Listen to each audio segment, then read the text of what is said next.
다니엘서 6장은 유명한 다니엘의 사자굴 추락 사건, 던져짐 사건에 대해서 기록하고 있습니다. 세 부분으로 구분할 수가 있는데, 먼저 9절까지는 다리오의 다니엘 중용 의지와 다니엘의 절대 신앙을 악용한 반대자들의 음모에 대해서 기록하고요. 그리고 10절에서 18절은 금령에도 불구한 다니엘의 하나님 경배와 다니엘의 사자굴 처형에 대해서, 그리고 19절에서 28절까지는 다니엘의 사자굴 구원과 다리오의 하나님 경외 명령 조서와 다니엘의 형통에 대해서 기록하고 있습니다. 다니엘은 약 90년 정도를 살았는데 바벨론 제국의 최후까지 봤고, 그리고 메대 바사 제국의 과도 정부 때 총리로 일을 했고, 그리고 이제 통일 바사 제국의 총리로 일을 했습니다. 세 제국의 모든 총리가 되었던 유일했던 사람, 성경에서 다니엘과 같은 사람이 없어요. 요셉은 물론 애굽의 총리였지만 이렇게 세 개의 제국, 그 제국이 교체되는, 정권이 교체되는 그 권력 한복판에서 총리가 될 수 있었다라는 것은 그가 얼마나 이 영향력이 있었던 사람인지를 가늠하게 됩니다. 1절에서 3절에 보면요, 이제 메대 바사, 이 원래 두 왕국이 연합을 했어요. 나중에는 바사 제국으로 통일을 하는 거예요. 통일을 하는데 원래는 연합국가였어요. 메대와 바사라는 연합국가, 연합해서 각각 다른 나라인데 동맹국이 그러니까 바벨론을 무너뜨린 거예요. 그리고 초대 황제로 메대 제국의 다리오가 다니엘을 중용했던 겁니다. 그래서 자기의 뜻대로 고관 120명, 다리오는 120도로 자기의 제국을 구별했어요. 그래서 도지사들로 120명을 파견한 거예요. 그리고 그들을 통치하게 하고 그들 위에 총리 셋을 뒀단 말입니다. 조선시대로 말하면 삼정승을 뒀다는 거예요. 그런데 다니엘을 영의정으로 삼았다는 거예요. 삼정승 중에서도. 왜냐하면 3절에 다니엘은 마음이 민첩했다. 여기서 마음은 히브리어로 루아흐입니다. 즉 영혼이에요. 영혼이 민첩했다는 거예요. 영혼이 예민했다는 거예요. 탁월했다는 겁니다. 나이가 이때 다니엘이 81세예요. 81세의 고령임에도 불구하고 그 영혼이 탁월했다는 거예요. 그리고 총리들과 모든 고관들 위에 뛰어났기 때문에 왕이 그를 영의정으로 삼았다는 겁니다. 그런데 다니엘에겐 몇 가지 핸디캡이 있었어요. 오늘 본문에도 이 다니엘의 대적들이 다니엘을 고발하기를 포로라고 고발을 하셨어요. 포로. 아니, 총리인데, 바벨론의 총리잖아요. 전직 바벨론의 총리인데 포로다. 그는 유다에서 포로로 끌려온 자다. 무시하는 거예요. 그의 출신 성분을 걸고 넘어지는 거예요. 그는 포로 출신이다. 아니, 벌써 포로로 온 지가 지금 60년이 훨씬 넘었는데 포로라고 그거를, 아직까지도 포로라고 그걸 딱지를, 좋은 글씨를 그 이마에다 붙이고 있는 거예요. 그의 대적들이 그의 출신 성분을 다, 지금의 정치나 그때나 똑같은 거예요. 이것이 첫 번째 핸디캡이었고요. 두 번째, 이 다니엘은 바벨론 제국의 고위 관료 출신이에요. 척결 대상이란 말이에요. 숙청 대상이란 말입니다. 없애야 될 대상인데 다리오는 중용하기를 원했던 거예요. 왜요? 그 영혼이 탁월했기 때문에요. 그 지혜가 깊었기 때문에요. 좋은 사람을 곁에 두고 싶어 했던 거예요. 근데 좋은 사람을 곁에 두고 싶은데 방해가 되는 게 뭐예요? 공신들이잖아요. 다니엘에겐 공적이 없어요. 다니엘이 메대, 바사 제국을 세우는데 무슨 공신이 있어요? 무슨 공로가 있겠습니까? 오히려 반대했던 사람이죠. 바벨론 총리인데 아무 공로가 없어요. 그러니까 개국 공신들이 영의정의 자리는 당연히 개국 공신의 몫이잖아요. 나라를 연 사람들이잖아요. 개국 공신들이 가만히 있겠어요? 다리오에 대해서 진짜 그야말로 개국 공신들은 입김이 제일 센 사람들이에요. 모든 제국에서도. 그러니까 다리오를 압박하는 거죠. 이렇게 다니엘은 세 가지 핸디캡이 있었어요.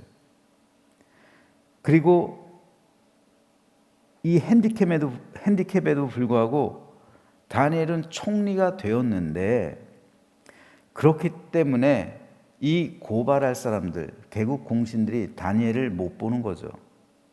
어떻게 무너뜨릴지 연구하는 거예요. 어떻게 무너뜨릴까? 어떻게 저 권세를 뺐을까? 그것만 연구하는 거예요. 그때나 지금이나 똑같은 거예요. 그것만 연구하고 있어요. 그래서 약점을 잡아내는 겁니다. 근데 그 약점이 이 행정적인 곳에서는 도저히 잡을 수가 없어요. 바벨론이라는 데서 총리가 돼가지고 60년의 세월을 있었다는 건 정치 한복판에 있었다는 거잖아요. 정치 한복판에서 산전수전 다 겪은 사람을 당해낼 수는 없죠. 다니엘 같은 사람을 얻을 수는 없는 거예요. 그처럼 탁월하게 업무를 수행할 수 있는 사람은 메대 바사는 그때만 해도 시골이잖아요. 시골 정권인데 군사력이 강해가지고 나라를 세운 거기 때문에 바벨론이라는 대제국의 총리였던 사람을 어떻게 행정적인 그 업무적인 거로는 어떻게 할 수가 없는 거죠. 그러니까 찾아낸 것이 신앙이에요. 신앙 문제. 이 사람은 유다 출신인데 꼭 예루살렘을 향해서 하루에 3번씩 기도하더라. 다 붙인 거죠, 사람을. 일거수일투족 다 감시하도록 붙이고 감시해낸 결과 다니엘이 하루에 오전 9시, 오후 12시, 오후 3시 꼭 예루살렘을 향해서 습관으로 기도를 하더라. 이걸 이용하자. 정치적인 계산이 쓴 거죠. 그래서 조서에 왕의 도장을 찍게 합니다. 다리오가 섬기는 신이 아닌 다른 신에게 섬기는 다른 신을 섬기는 사람을 금지하는 법령, 그리고 조서를 쓰게 하고 왕의 인장 반지를 찍죠. 그랬을 때 10절 말씀입니다. 다니엘이 이 조서에 왕의 도장이 찍힌 것을 알고도 자기 집에 들어가서는 윗방에 올라가 예루살렘으로 향한 창문을 열고 전에 하던 대로 하루 3번씩 무릎을 꿇고 기도하며 그의 하나님께 감사하였더라. 왜 다니엘은 영의정이잖아요. 우리 조선시대로 말하면 총리 중에서 삼정승에서도 가장 높은 사람이잖아요. 다른 총리들이 이 법안을 제출할 때 왜 다니엘은 가만히 있었을까요? 아마도 유다 민족이 걱정스러워서 그랬을 수 있어요. 자기 하나 희생하면 되는데 괜히 들쑤셔나서 유다 민족 전체로 이 일이 퍼져나가면 자기뿐 아니라 유다 민족 전체의 목숨이 위태로워질 수 있기 때문에 아마도 다니엘은 자기의 민족을 고하지 않고 그냥 그들이 시키는 대로 가만히 있었을 수 있습니다. 아마 그랬을 거예요. 자기 민족을 위하는 그 마음 때문에. 이게 진짜 좋은 정치인이죠. 진짜 좋은 정치인은 자기를 버리는 거예요. 자기 민족을 위하는 거예요. 이게 진짜 좋은 정치인이고 이런 정치인을 우리는 위해서 기도해야 됩니다.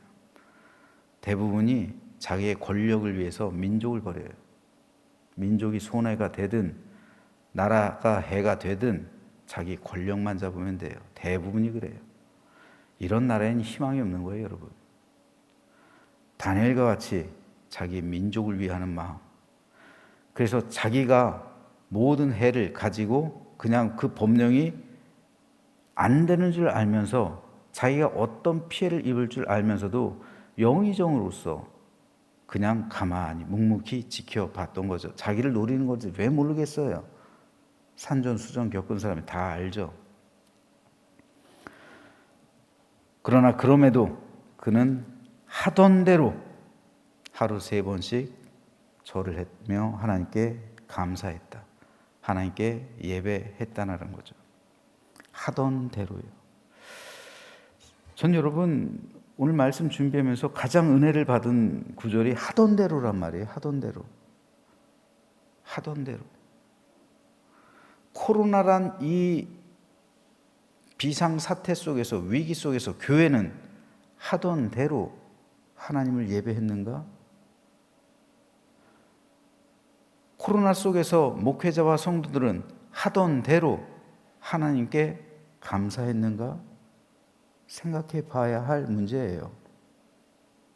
우리는 과연 하던 대로 다니엘처럼 하나님을 예배했는가? 하던 대로 하지 않았어요. 결과가 뭡니까? 교회의 쇠락이에요. 우리 교회도 그렇고요. 다른 교회들도 마찬가지예요. 회복하지 못하고 있어요. 적게는 20%, 많게는 거의 절반에 달하는 성도들이 안 나와요. 습관이 됐어요.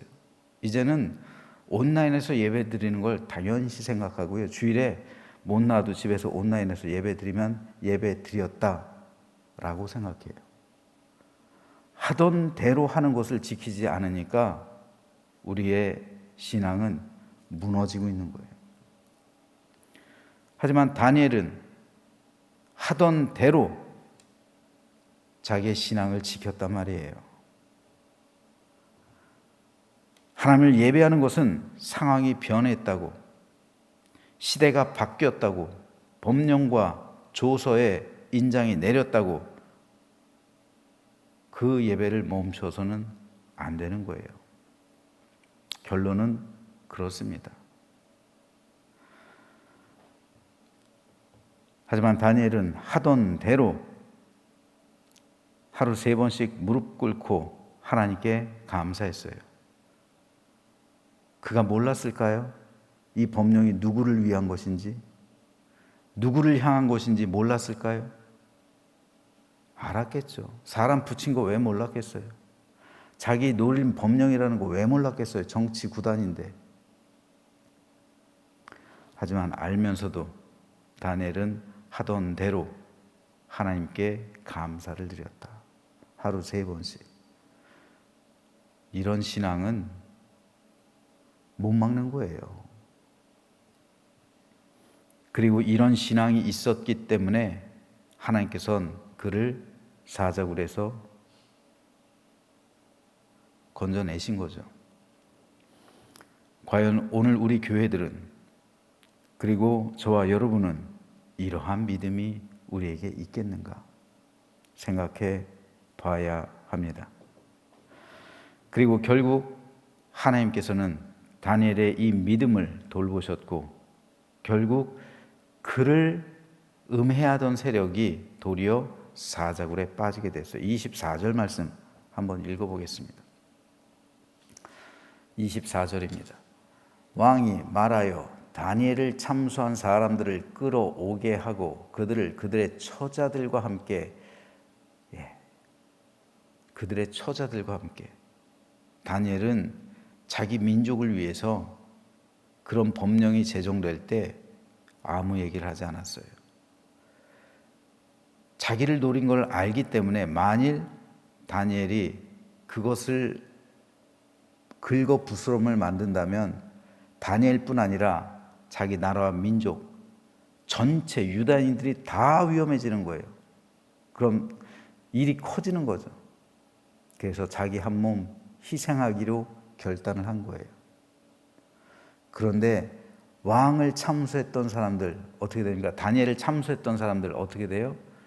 그들의 처자들까지 함께 죽어요. 이건 굉장한 겁니다. 그들을 참수했던 사람들은 자기만 죽은 게 아니에요. 그들의 처자식들이 다 함께 죽임 당했다는 거예요. 이게 하나님의 갚아주심이에요. 결국 그들이 사자굴에 던져 죽임 당하게 되었다. 이것이 하나님의 갚아주심이고 보응입니다. 이것은 오늘 여전히 우리에게도 중요합니다. 그런데 이 갚아주심이고 보응이 있기 위해선 다니엘과 같은 믿음이 있어야 되는 거예요. 그리고 다니엘과 같은 희생 정신이 있어야 되는 거예요. 다니엘과 같은 나라와 민족을 사랑하는 마음이 있어야 되는 거예요. 그럴 때 그 나라가 든든히 서게 되는 거예요. 어떻게 이스라엘 민족이 귀환을 하게 됐을까요?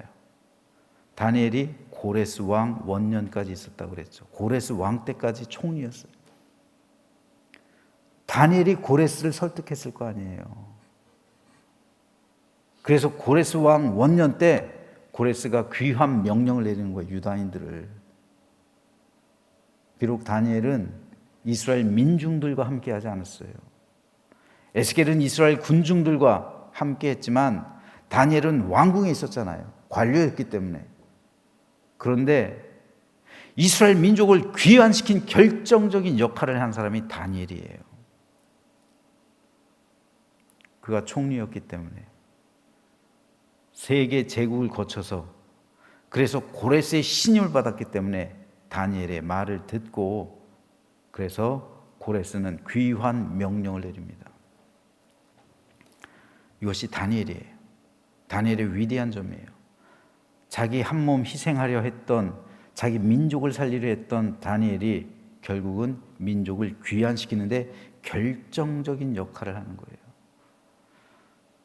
저는 이런 정치인들이 이런 관료들이 많아지게 되길 소망합니다. 이런 사람들이 진짜 애국자예요. 이런 사람이 그리워지는 그런 시절입니다. 저는 저와 여러분 모두가 다니엘과 같이 우린 또 신앙적으로 영적으로 우리가 이 본문을 해석할 때 우리가 하던 대로 하나님을 섬길 수 있겠는가? 상황이 변했다고 위기가 찾아왔다고 시대가 바뀌었다고 우리는 하던 대로 하나님을 경배하는 일에서 소홀히 하지는 않았는가? 오늘 이 시간 하나님 앞에서 우리의 삶과 우리의 상황을 고백하면서 진실하고 정직한 다니엘과 같이 되기를 소망하는 오늘 새벽 시간 되시기를 주님의 이름으로 부탁드립니다.